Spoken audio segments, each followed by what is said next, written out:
We know this January 6th commission is a sham.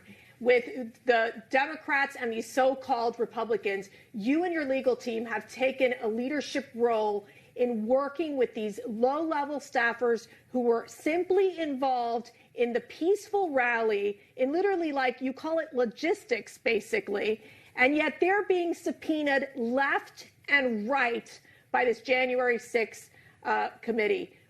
What can you tell us in terms of why this committee is such a fraud and how we need to continue to push back against them? Yeah, while I can't talk specifically about the individuals I represent, I will tell you this, Mercy. What we're seeing from this committee is really more like a political intelligence operation. They're trying to get everyone's phone records. They're trying to build link charts. They're trying to see who's talking to whom and who knows each other to build out essentially a map of the conservative operation, both from who's doing the logistics, who's doing the fundraising, who's doing the operations, and connect everyone. And again, it is hard for them to say with a straight face that their mandate is legitimate. They did not follow their own house rules. But more importantly, this has gone so far beyond. Again, as I point out, if we're really concerned about what happened on January 6th, we need to talk about law enforcement, we should always support law enforcement, and we need to make sure they have every tool they need.